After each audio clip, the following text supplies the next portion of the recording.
we are joined from Bethlehem by the Fatah Movement Revolutionary Council member, Mohammed Al-Laham. Welcome and thank you for joining us here on Q. Firstly, could you tell us a bit about the challenges that the displaced Palestinians are facing now, that even their shelter, their tents near hospitals have become targets for airstrikes, specifically in the north?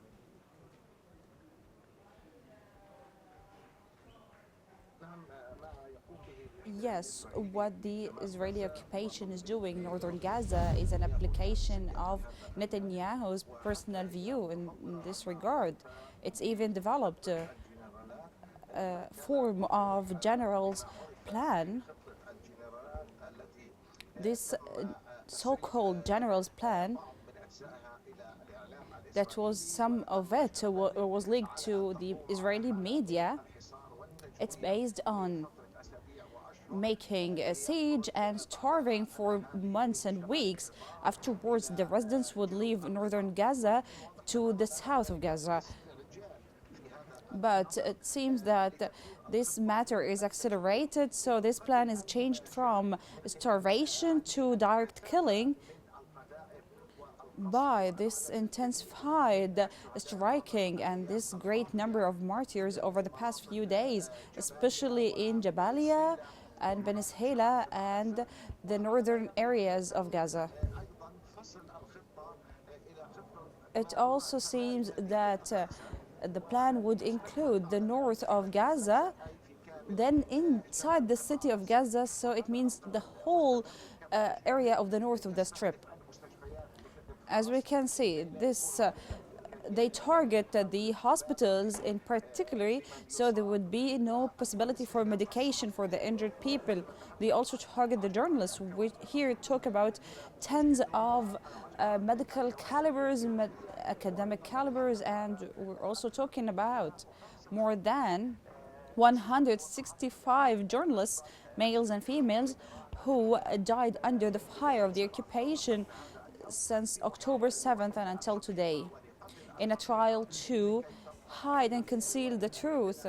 So the Israeli occupation narrative would dominate. However, the whole world is fully aware, even if they are silent, but at least they are witnessing these massacres in North Gaza, especially in the north.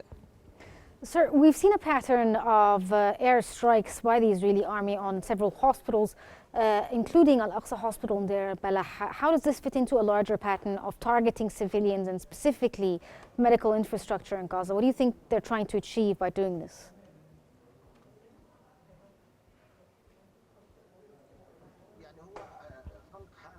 They try to create a state of fear bigger than the existent one. They try to show a model for this atrocity committed by the occupation that everyone has seen. Everyone saw the fire in the different departments of these hospitals in Gaza, focusing on northern Gaza and Deir al-Balah in particular. It's gradual, it never stops at a certain area.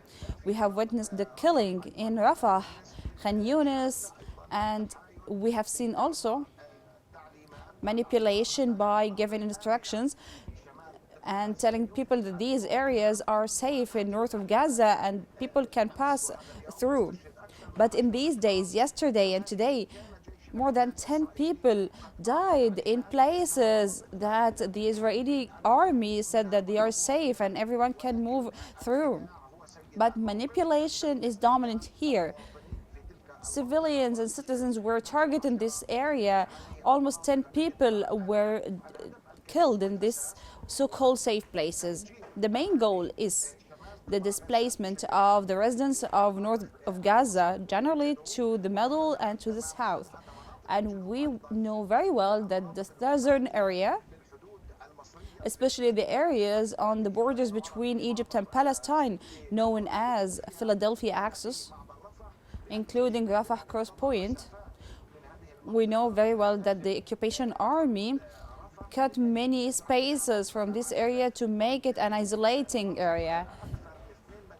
So there is a pressure of more than 2,150,000 citizens in Gaza Strip in a very small geographic area This will make life very difficult and even impossible in all the normal and logical living, health, and educational considerations. The occupation works on sustaining this reality by evacuating the residents from the north of Gaza and to create a state of crowding of this population in a very small area.